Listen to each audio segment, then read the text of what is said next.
especially today as it turned out, because everybody knows there's nothing better on a rainy February day than talking some history.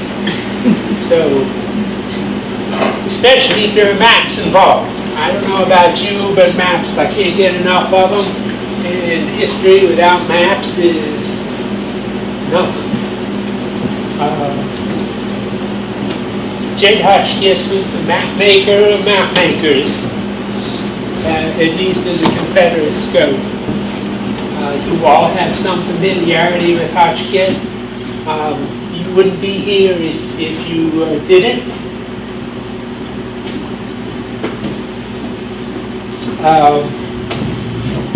I want to say at the outset that I am no expert. I don't believe in experts generally. There's a lot I don't know. But I started looking into Hotchkiss about over 30 years ago.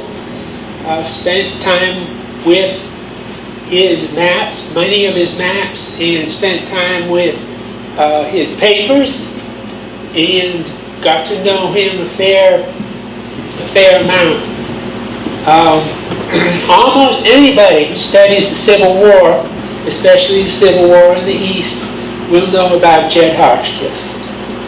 And part of the reason for that is, well, I'll talk with more length, but his diary was published in 1973, and it changed Civil War history, because he was an insider, and he wrote every day, and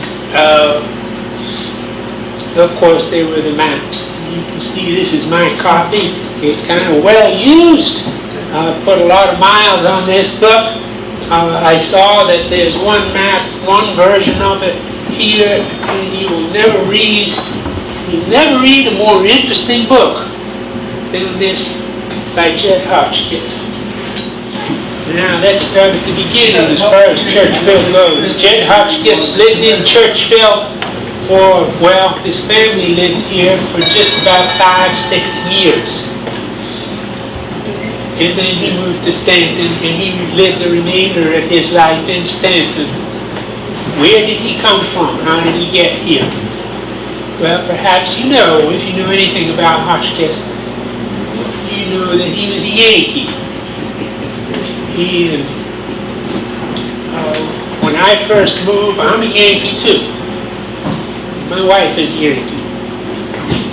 Thankfully, there are 2 children of Virginians, but that doesn't really make up for the Yankees. When I moved to Churchville in 1995, my neighbor, who I later learned was a leg puller, my neighbor said, "Where are you from?" And I told him, "Massachusetts." And he said, "Well, you know the difference between a Yankee and a damn Yankee." And I said, "What's that?" And he said, "Well, when just visiting here, you can call you a Yankee. And after you move here and didn't move back, you're a damn Yankee." Damn Yankees. Yankees come and go, damn Yankees come and stay. Yeah. I had no idea. Well, here I am, all those years later. And Jed Hotchkiss, born in New York, Windsor, New York. If you're looking at the front page of Stanton Daily News from January 1899. And those blue lines that I highlighted, those blue columns, it's about 1/3 of the front page. That's what the editor felt he needed to cover the death of Jed Hotchkiss the day before.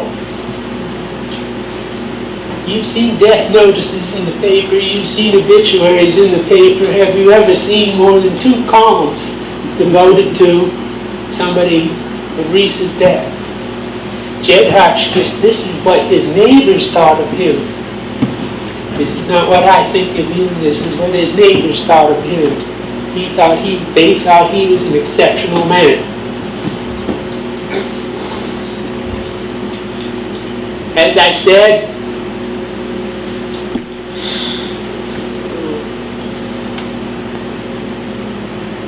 As I said, he was born in Windsor, New York. That's just above the Pennsylvania border, not far from Binghamton, New York. He was not from a wealthy family. His father was a farmer. He very early, he had a private education. There were not many public schools across the country in those days. I'll get back to that later maybe. Hotchkiss had a private education in a private school because that's all there was, and his father wanted him to have an education. He showed exceptional promise as a young man. He was very industrious. He seemed, when he sent him to school and started learning languages, he had a gift for foreign languages. So it was pretty clear early on, given that he had a sharp mind and that he had the ability to draw well. He was artistic, meaning he could make a sketch that everybody could understand. In that he was ravenous for history. All that added up to this kid is something special. And so his parents encouraged his education as much as they could. He showed an early interest in geology, and he started collecting rocks. And he brought all these rocks home, found out what they are, looked them up, couldn't do it on the internet, took some real work in those days to look things up. He became a student, and he would find out what these rocks were, write down the labels, and put them in a filing cabinet, or rather a bookcase. You're getting the idea of what kind of kid Jed Hotchkiss was. He loved learning, he loved knowledge. At the same time, he was very devout. His family was strong Presbyterians, and he enjoyed going to church. And when he was a young man in his teens, he used to assist in teaching Sunday school. So this kid seemed to have the whole package. He was definitely not your average run-of-the-mill kid. He would continue teaching Sunday school until his last years, by the way.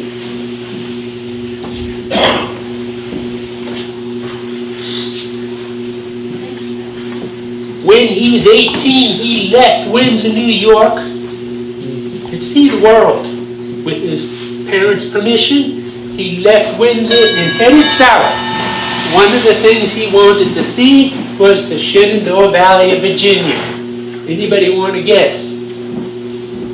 Geology. We have tremendous geology, interesting geology in the valley. And the thing that he was interested in early, he wanted to see these caves.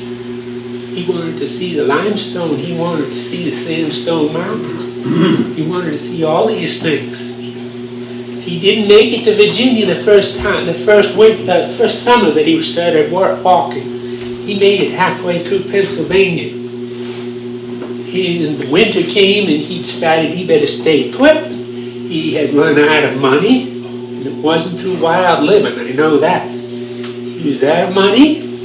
And so he got a job teaching school in Pennsylvania in a German community.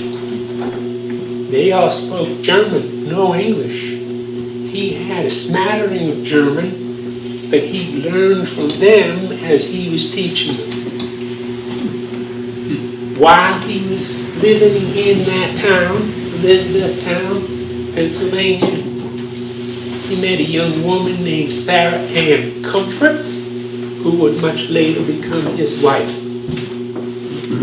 He left the next year, continued to Virginia, and he would go back for Sarah many years later, and they would become married. They would stay married for the rest of their lives.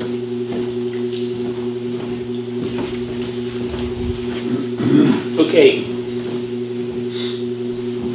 When he arrived in the Shenandoah Valley, he needed money again. He's on his way to make it in the world, and so he has to find work repeatedly. He gets a job working as a tutor, teaching, in the home of Samuel Farrer. Anybody know where I'm going with this? Anybody recognize that house? It's my house. You have all been by it 17 times. It's my house. Every time you drive from here to Bridgewater, you go past that house. It's my house. Is that your house? Yes, sir, it is. Nice to meet you, Bill Miller. I love local history. 1784. 84, Okay. Henry Miller. Do you have anything you want to add here? No, Should sir. I keep It's going? your show. All right. Hotchkiss, we believe, lived in the house with the family teaching the Farrer children. And he was so good at it that Mr. Farrer started talking to some of the men in the neighborhood, saying maybe we should set up a school where people will send their children. Hotchkiss is good enough to do it. Now he's an exceptional kid. He was still 20 years old. They built the school and they made him their principal when he was 21.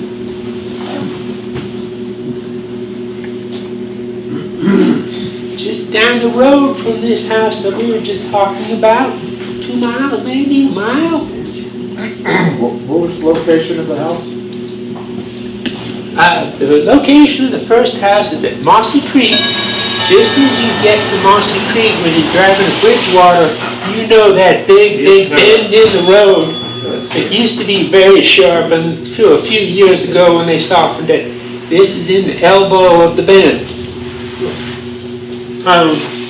If you go the other way, instead of headed for Bridgewater, if you head over toward Mount Solon, you'll go right past this. Go right past this house. This is Route 743, I think. Right past there, bend of the road, then it heads down to Mount Solon. The house is not there any longer, but there's another house on top of the hill. But that's the place you'll be able to recognize it, that hill with the bend in the road. This was Mossy Creek Academy. And Hotchkiss served as principal for 4 years. And the school did very well under his guidance, and he started getting a reputation as a good teacher and an intelligent kid. Through some, in the mid-50s, the economy wasn't always good. And so they had trouble filling all the seats, and the school started to lose some money. We don't know exactly why, but there was politics involved. This was just a few years before the Civil War, and with Hotchkiss being a Yankee, some people who didn't like the school or the owners started spreading rumors about, do you want to send your children to be taught by a Yankee who's bringing Yankee ideas down here? Long story short, the school ran into some trouble and Hotchkiss had to go find work again. He thought he could go and set up a private school on his own, small scale. He tried it at Stribling Springs. That didn't work too well. In the meantime, he got married and they had one daughter. It was also around this time that Hotchkiss started teaching himself surveying. He's always looking for work, always looking for a way to make some money. And so, yes, sir. Was the house in Stribling the old house that was used during the Civil War, or was it a different structure? How many times have you driven past that? We've driven by and by and by. I don't know what the house is. It's not the house that's associated with the hotel, that white house. It's not that. No. I think it was some other house. They were only there for a little while anyway. I wish I knew.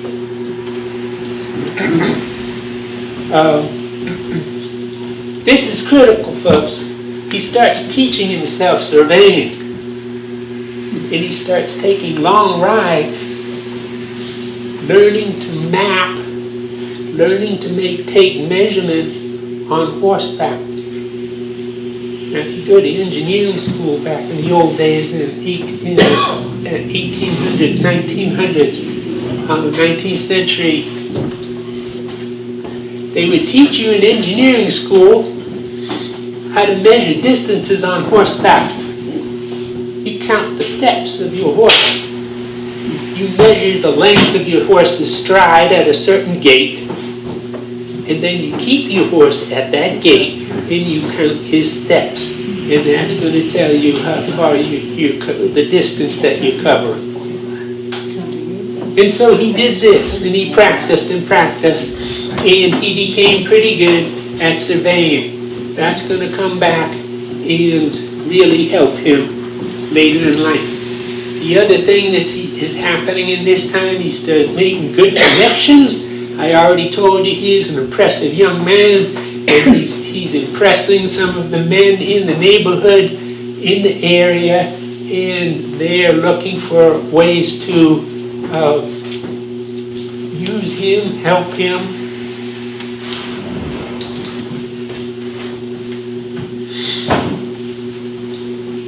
We're now up to around 1859. I don't know when he joined Union Presbyterian Church, but he was a member for as long as he was in this area, in this part of the county.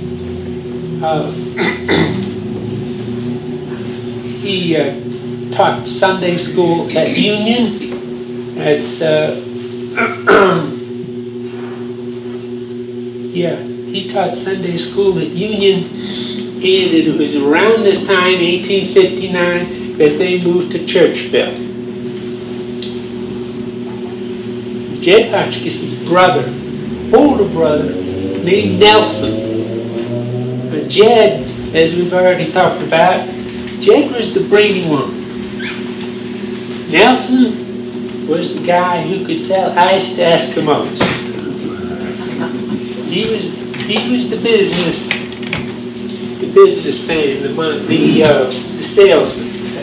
And they said, we can start a private school in Churchville if we find the right property. It's on the main road. There are two main roads in the area. Stagecoach comes out this way. Sorry. Sounded like my beagle.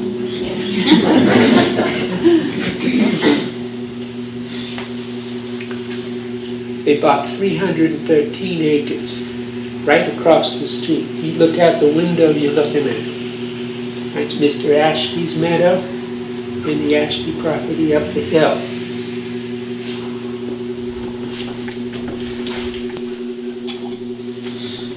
This road in front of you is modern Hotchkiss Road. That's looking up the hill. This mansion up here was built by the Cochran family. It burned in the 1870s, but in 1859, the Hotchkisses bought this hill. And Nelson and his family went and lived in the mansion up on top of the hill. And Jed and his family lived elsewhere on the property. The idea was that they'd farm the 313 acres and live off that and also feed the students. They would put the students in the rooms up in the mansion, and they would teach wherever they had classrooms. But it worked. It worked for a while. What year did I say this was? 1859. Bad year to go into business.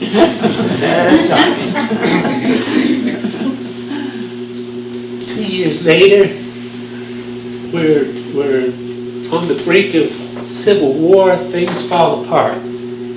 So everything they invested, and they had invested everything they had, they would eventually lose. More important was the families in Virginia, the family who had started sending their boys to school at Lock Willow School, that's the name of the school, they had to pull their kids out because of the war, and that was the end of the school for the next 5 years. As it ended up, the end of the school forever. So now Hotchkiss is looking for work again. We have to look at the family before we go any farther.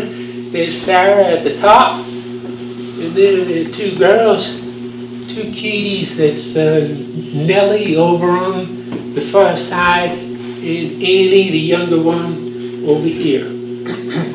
That's about the age that they were when the war started.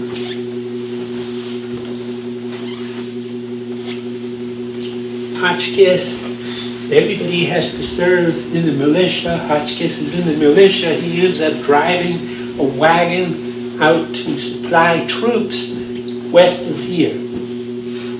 And they're out past Monterey, way out past Monterey and out past Bartow, modern Bartow, all the way out at, not Elkins, but Beverly. But what did he do when he drives that wagon out? He takes his surveying equipment with him. He told you he's a sharp kid. He knows that surveyors are going to be valuable in the military.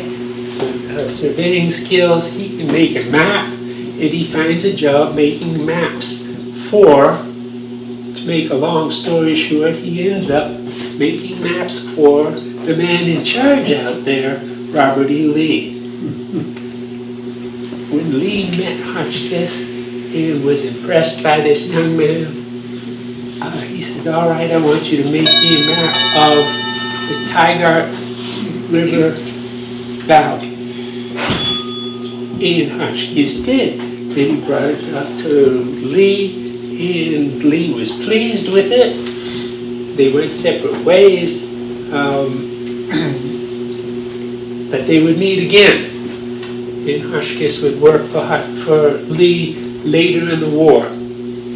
But again, it's not what you know, it's who you know. Or maybe it's both. But it wouldn't hurt to be on Robert E. Lee's A-list.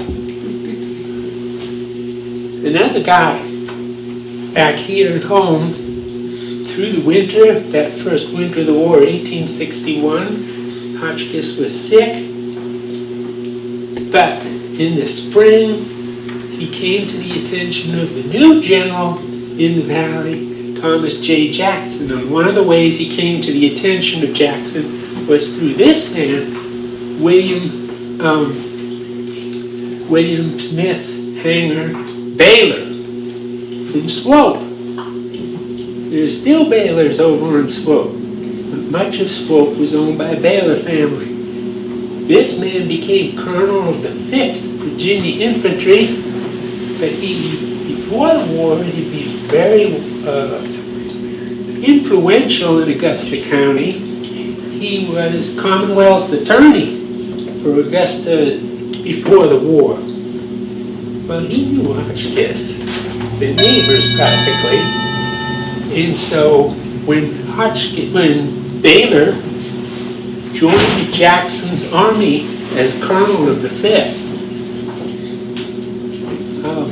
Jackson understands that Baylor is influential in the area, and he's intelligent and able, and Baylor begins working for Jackson at his headquarters.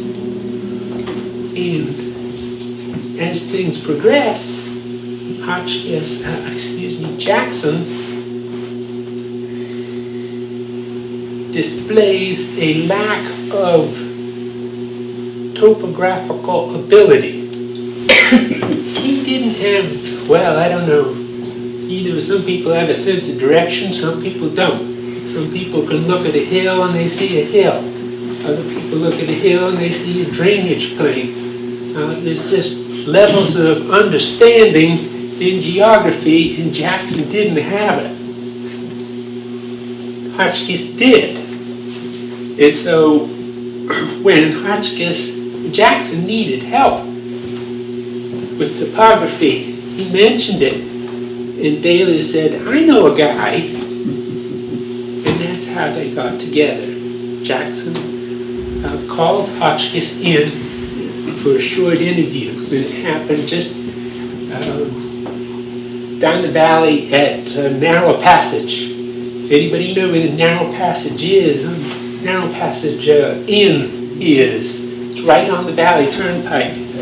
Jackson had his headquarters there called Jackson Inn, and they had a brief interview in no more than 5 minutes. And then Jackson says, I want you to make me a map of the valley, showing all the points, offense and defense between Winchester and Lexington. Mr. Pendleton will give you everything that you need. Good day, sir. That was it. End of interview. No questions, no further conversation. And so Hotchkiss had not just a topographical job, but a big topographical job, working for the #1 commander in the valley.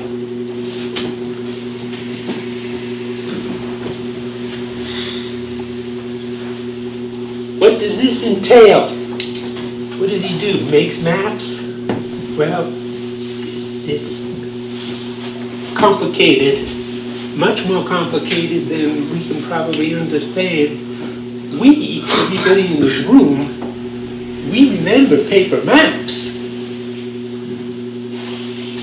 We remember how hard it was to get an idea of a geographical area and space and distances.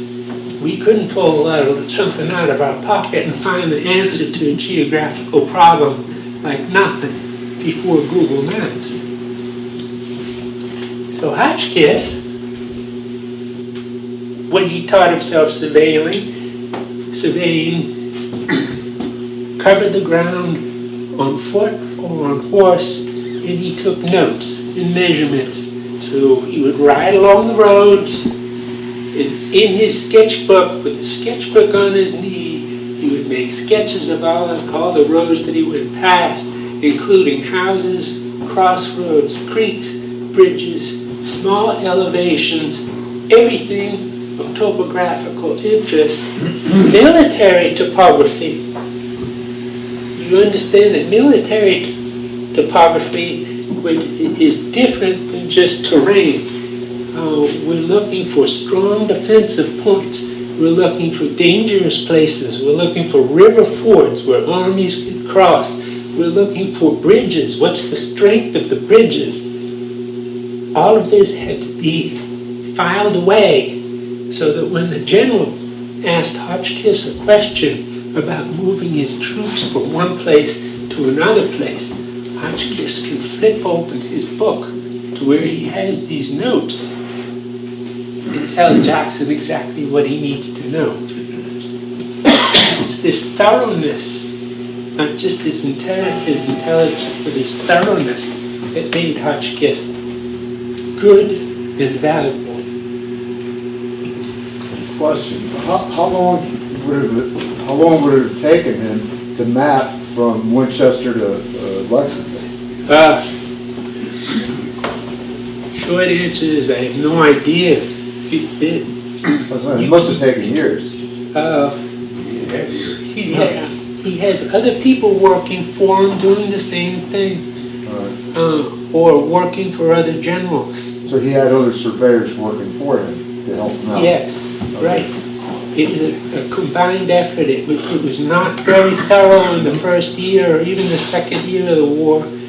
Jackson had one engineer, and when he realized that he needed more help understanding the terrain, he hired 3 more.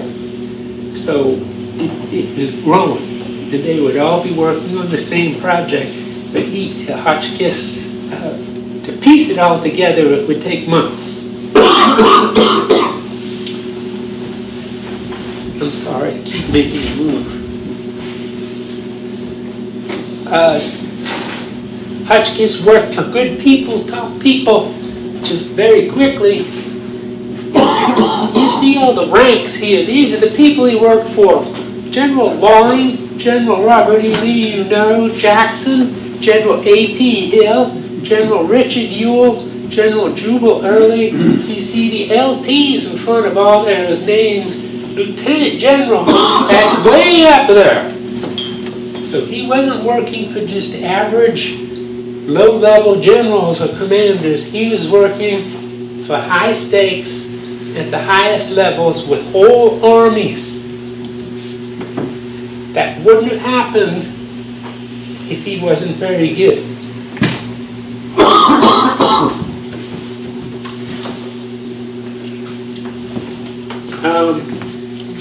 Jackson, word about Jackson.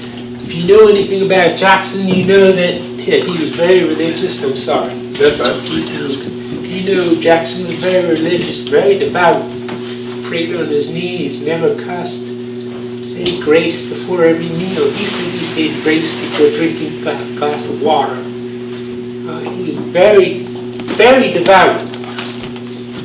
Hotchkiss was the same way. So they had that much in common. Jackson was very rigid in what kind of people he kept around him. He believed that his army was on a mission, that they were in God's favor. And he believed God would favor them more if it was a godly army. This sounds very much like Oliver Cromwell in English history, where my sword is in God's hand.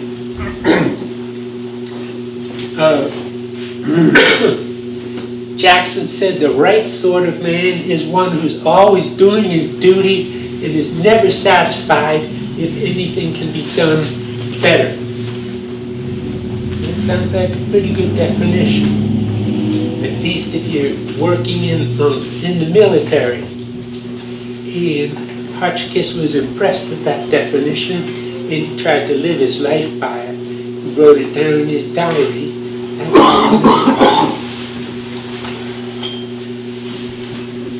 Maps. Real quick. I know you can't see it, and that's kind of the point. What you can see is tons of detail. That's what you can see from way back there. In January 1863, when does the Battle of Gettysburg fall? July, very good. This map was begun in January of 63. Jackson wanted a map that would show Pennsylvania. What does that tell you? That as early as 6 months earlier, he and Lee had been talking about going to Pennsylvania. This straight line here is the Pennsylvania-Maryland border. This is Winchester. This black dot up here is York, Pennsylvania. This is the Susquehanna River. This is Harrisburg, the state capital. This area is what Jackson and Lee did not know and that they wanted to know. And so Jackson had Hotchkiss start on this map in July of 1863. Now, how did the Confederates go to Pennsylvania and make a map? Pardon me? Okay, good. They would have to compile it from numerous other maps. This map could not be made from personal reconnaissance. But the Yankees would do it for them. The Yankees, with the U.S. Coast Survey, for example, with all those industrious Yankee businessmen, would make the maps. There were maps of most northern states available. There were not maps of the southern states. So there's a combination map. There's some more detail. All those lines that you see, it's roads, yes, but it's also the names of residents. But it's tremendous detail, and it's essential detail because that's how you got around. That's how you navigated. so-and-so's mill, Jones's mill, Smith's house, Burnett's farm. So that the detail that the surveying had more to do with navigation.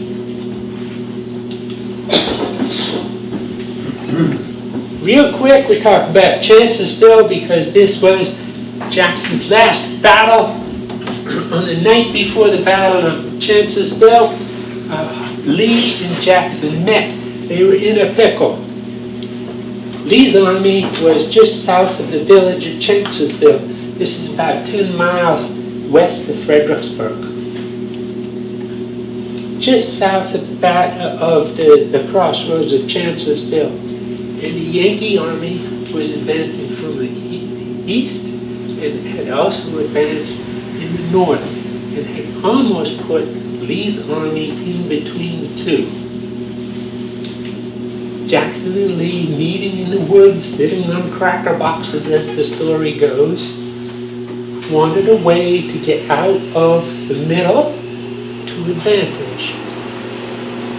Jackson says, if we can find a way around the flank, I can be there early in the morning. They call Hotchkiss into this little conversation, and Jackson says, I want you to find a route around the western flank. Hotchkiss went off, spends the whole night scouting through the woods, and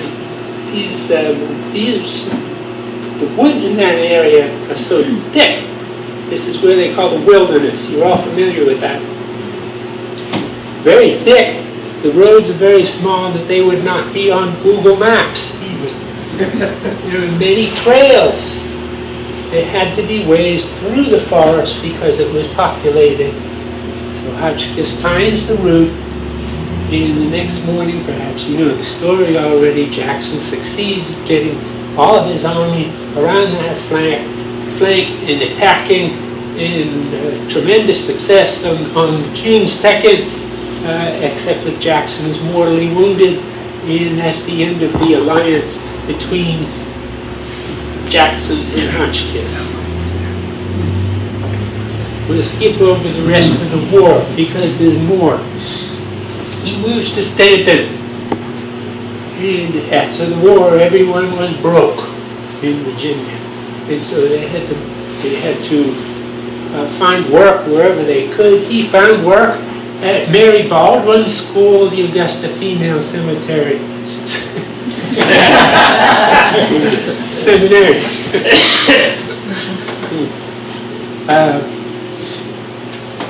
He taught languages. He taught Romance languages. 1871, the South finally decided to open public schools, go to a public school system. And Augusta County made their first superintendent of public schools, Jedediah Hotchkiss. And then he opened a mining business, not mining, consulting business. I'll get to the consulting business. Look carefully at this if you can. I'm sure you can't see it in the back. It's a map of Augusta County, 1865, December 1865. That's 6 months after the end of the war. You have the crest of the Army War Department on the top, prepared under the direction of General Peter S. Mikey, Chief Engineer of the Department of Virginia, by Jed Hotchkiss, Topographical Engineer, and published by authority of the War Department. The Yankees, victorious Yankees, wanted to document the Civil War. Grant had to write a long report. He needed maps to write his long report, but also they wanted to document the war with maps. They heard that Hotchkiss had had saved many of the Confederate maps, and so the story goes that they wanted to requisition the maps, take the maps. And Hotchkiss says, no, those are my maps. And he took the maps to Washington and met with General Grant, and Grant agreed that, he said, what we want is the information. You can keep your maps, and you can make copies for us, and we will pay you to make the copies. And they agreed, and so Hotchkiss started making maps for the Yankees.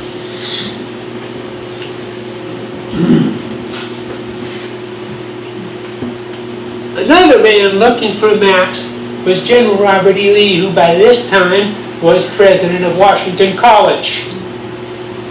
He wanted maps for a different reason. He wanted Virginia back on its feet again. And he saw that the way to get Virginia back on its feet was to invigorate the businesses in each and every county in Virginia. Build more roads, rebuild the railroads, capitalize on the timber, capitalize on the mineral resources, but all this needs maps. And so he started a board of survey that Chris had this, and I'm glad he had it. Lee wanted maps of all the Virginia counties, and because he knew Hotchkiss, they came to an agreement that Hotchkiss would make the maps for Washington College Board of Survey. And there's the example of Augusta County. So Hotchkiss made at least 3 or 4 different versions of the Augusta County map. They're all different, but they're all similar.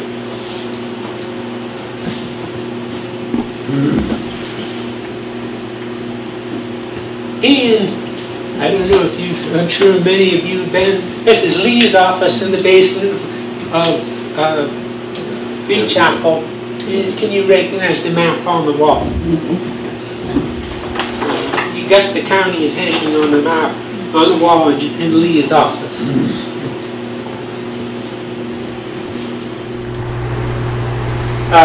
The Official Records Atlas. This is the book that the Yankee government published. The official atlas to accompany the official records of the Civil War. You can buy this for $19.89 in a lot of places. Been reprinted many times. Jed Hotchkiss accounted for more than 100 of the maps in this book. That's more than any other cartographer, or surveyor, or engineer. Because most of the Confederate maps came from either a Hotchkiss map or his sketchbook. That must be an old book.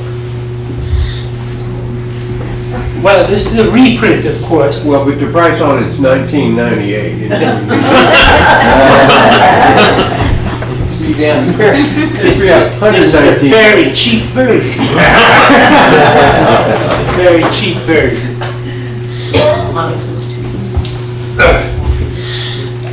Surveying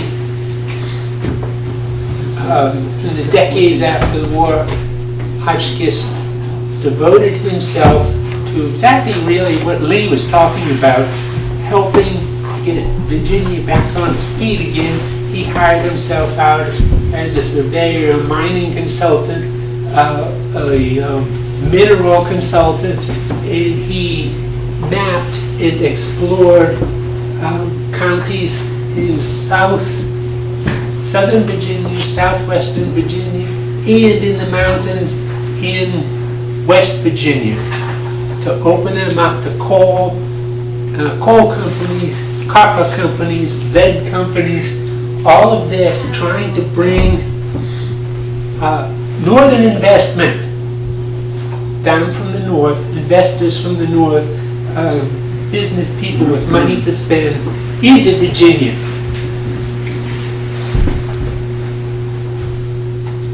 Same old Hotchkiss. Even in his later decades, still very devout, still active in his faith.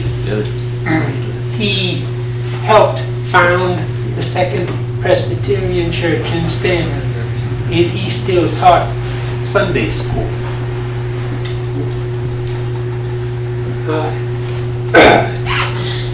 He had a very clear idea of what was good history and what was bad history. He wanted to tell the truth about the war. When I say the truth, I don't mean the political truth, I mean the literal truth. He believed that history is on its own. It did not exist in politics. History is facts, and those facts exist in a truth. And so he wanted to, what do I mean by that? There were books coming out. There were biographies being written.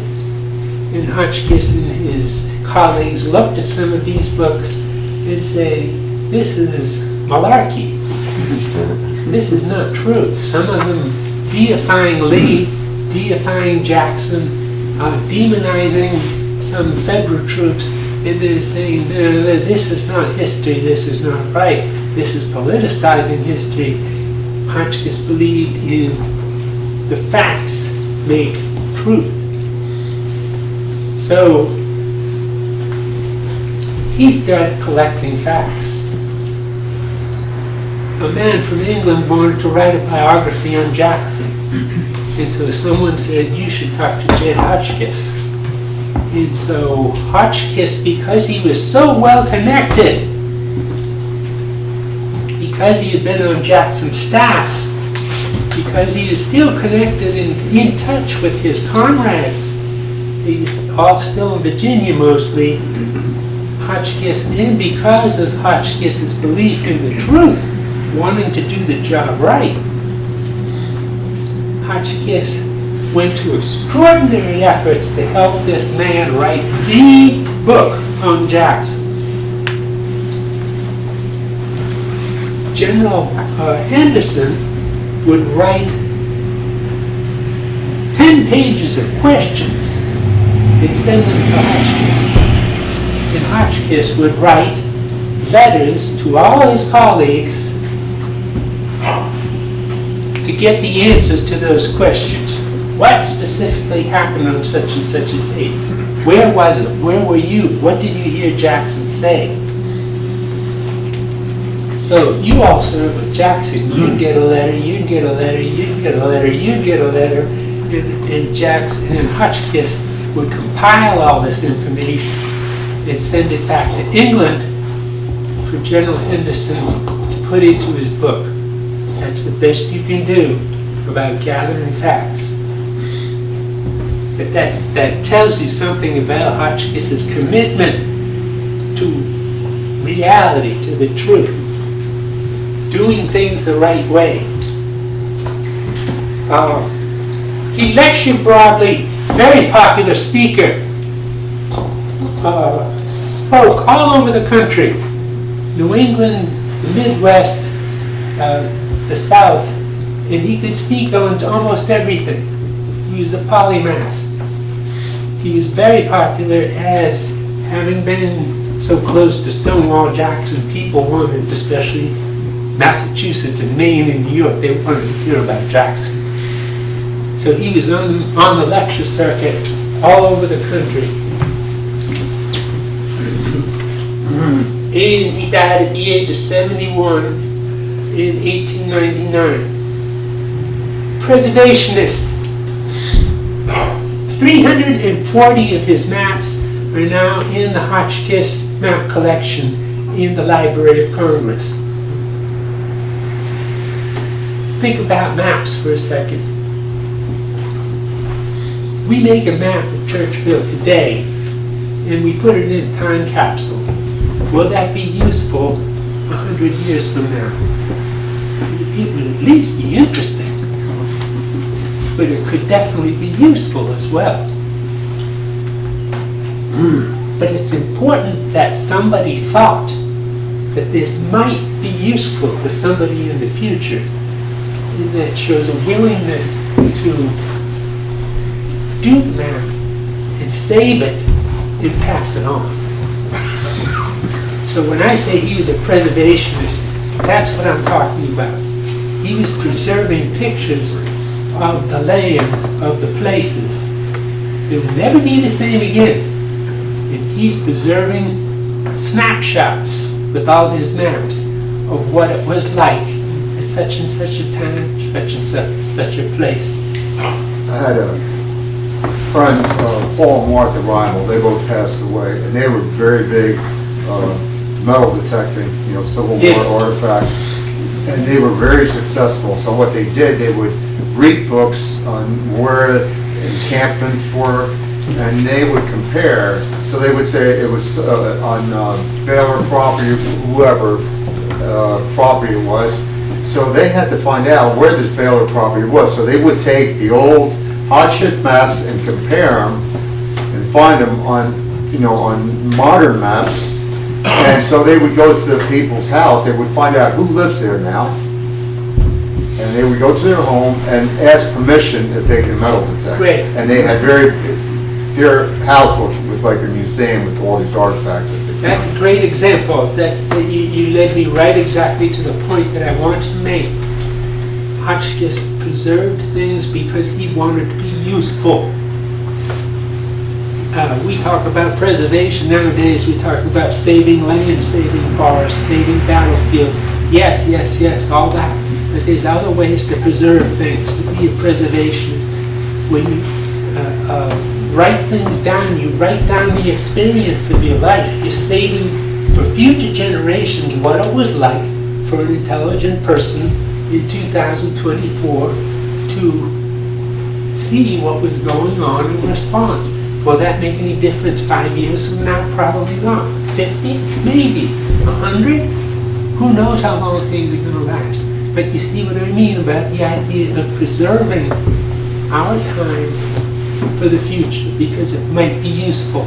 Hotchkiss wanted to be useful. He wanted to live a useful life.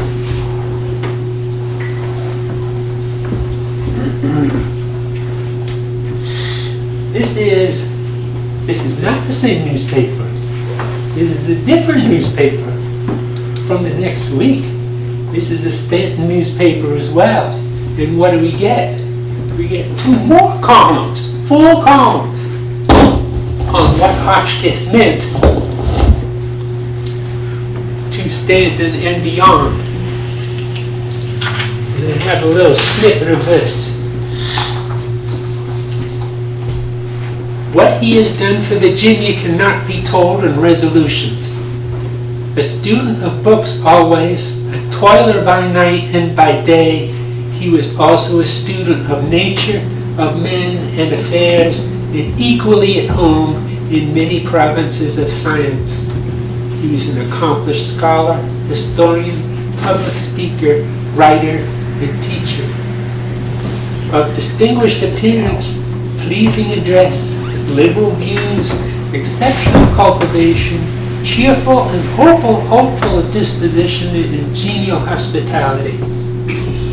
Hotchkiss is gone from us, but his work will live after him. It was for others rather than himself. And I believe, having studied Hotchkiss all these years, I believe that's true. He was not doing his life. He was not living his life. He was not working the way he worked for wealth. He did not die a wealthy man.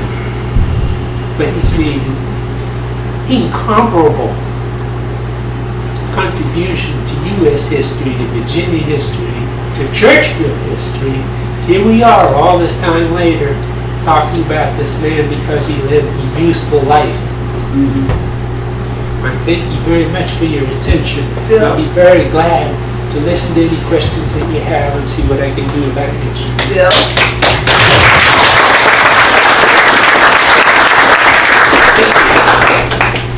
you all will want to know this. He lives in the Hotchkiss house. I want to know, how long did Jed Hotchkiss actually live in the house that you're in now? Was he there 20 years or 5 years? Or? Neither his wife and daughter lived there through the war, and his niece lived with them. Hotchkiss himself, of course, was out on the battlefields, living in tents, and was hardly home at all during the war. So while the family lived there for 5 years, 6 years, they stole the house in 1863. In the middle of the war, they sold it because he couldn't pay their debts. But Mrs. Hotchkiss continued, and the girls continued living there for the rest of the war. So he came out of the war broke, like everybody. So what happened to all the land, the 300 and something acres? The what? How many acres did they buy, him and his brother?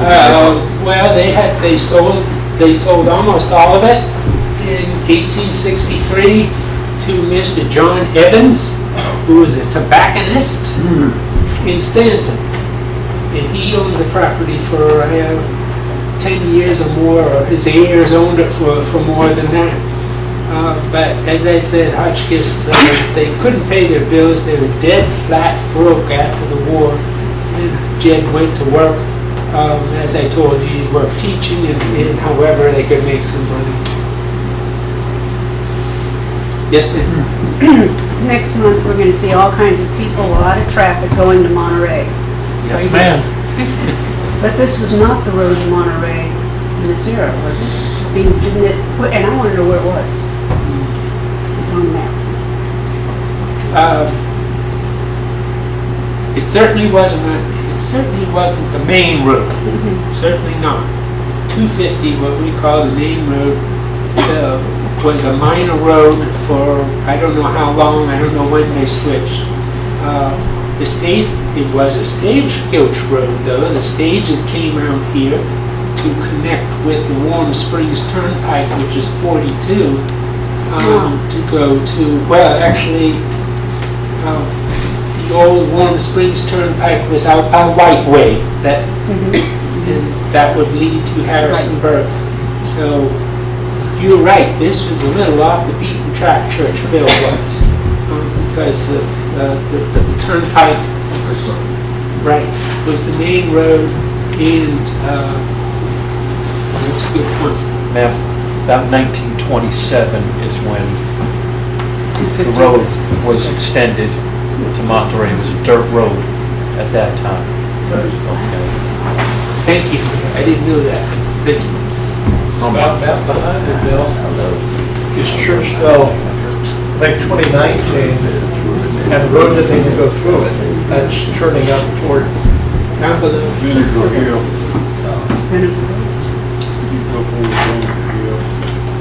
this Churchville 50 years after the Civil War, and what's now 250 doesn't even continue. It turns over the bridge to the bridge house. What year would that have been? 2019. 1990. 19.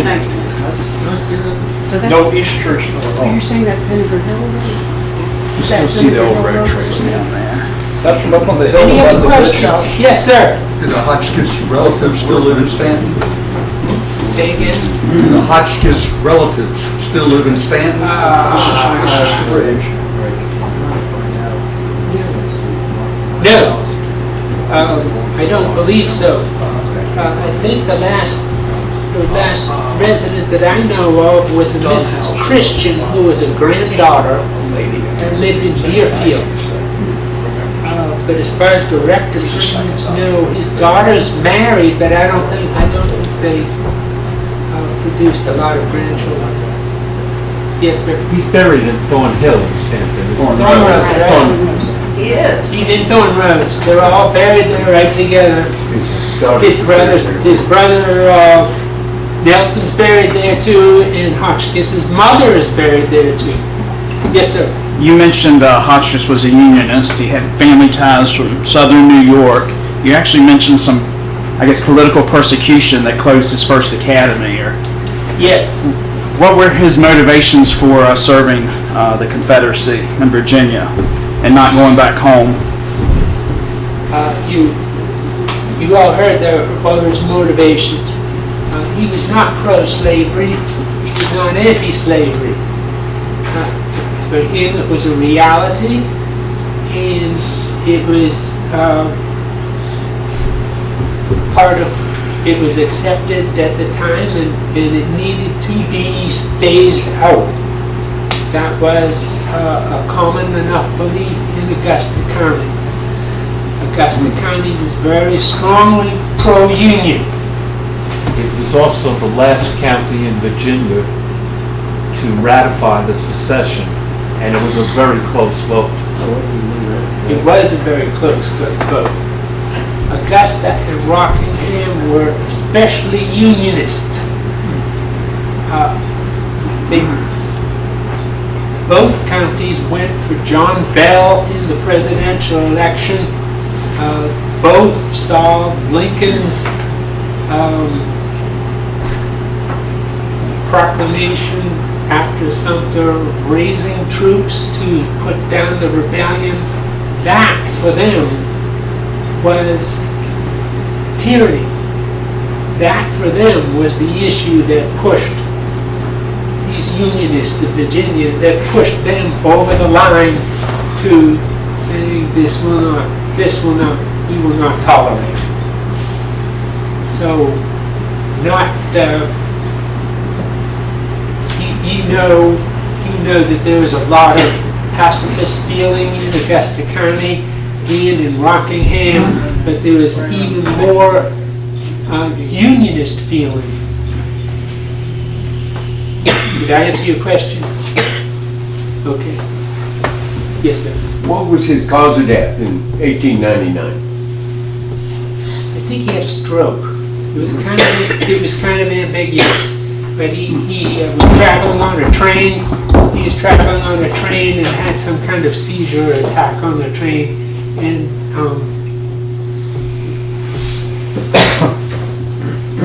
yes, sir. Was he a Confederate officer or was he still a civilian? Federal officer, what? Was he a Confederate officer or was he a civilian? Good question. Nobody can find any evidence of a commission for Jed Hotchkiss in the Confederate Army. He was uncertain whether he had ever been mustered in. He said in his diary, the county militia from Augusta were mustered into service yesterday, and I guess I was too. But he didn't remember it as an act. He didn't sign anything. He never received pay from the Confederate Army until after he started working for Jackson. And my friend in Richmond, who has done a lot of works for the Park Service, done a lot of work on staff officers, said that Hotchkiss was one of many civilians who worked on contract for the Confederate Army. So he didn't have rank, but they called him Captain Hotchkiss.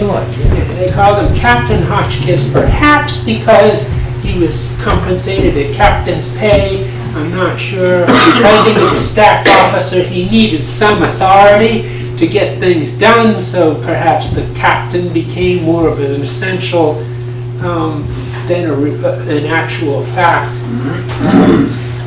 So, does that answer your question? Yeah, Okay. Yes, sir. If he had been an officer, my great-great-grandfather was a Confederate officer. They all had to sign an oath of loyalty. I had his oath of loyalty back in the Union. And so they had to sign an oath of loyalty. Early never did, so he was always on the run. When they got a joke, he finally got a pardon from General Grant. But they had to sign an oath of loyalty. Yes. It was a form that they signed. Okay. Thank you.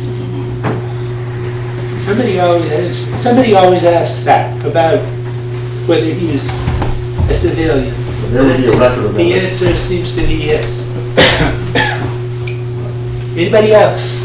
Yes, sir. You showed a slide that, with a home that looks like a home on East Beverly Street. Oh, and I didn't mention where it was. Is that his home? Yes. I'm sorry, I was rushing, felt like I was talking too much. That's 343, I think, West Beverly Street, right across the street from the driveway into the SDB. So that house is called the Oaks. It was owned by Mr. Collins, Dr. Collins, who taught at Mary Baldwin for many, many years. He died not long ago. But yes, that was Hotchkiss's house.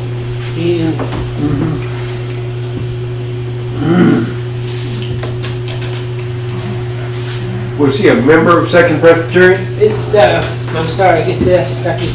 This is Hotchkiss's office. I've only been in the house once on a Christmas tour, and that was his office right up front. And the story was he picked the front room because he could see who was coming up the driveway and run out the back door if he wanted. Any other questions? Is it Thank true, you, Bill. Oh, sir. is it true he was buried facing south in a graveyard full of east-west graves? You got me. But I would say probably not. I don't know. That was something on the house. Yeah. Oh, you can go see him. It might have been the way the hill was. All right, then. Oh, yes, sir. Somebody a minute ago asked if he was a member of Second Presbyterian. I don't know an answer to that, but I do know he was a member of Mossy Oak Church, Presbyterian Church, about 6 miles up 42. Yes. There's a plaque right there in front of the church that mentions it. Haven't seen the plaque, but we mentioned Union, and you're right about that. And yes, he was a founding member of Second Presbyterian, yes. Thank you. Anybody else? What was the street address of that?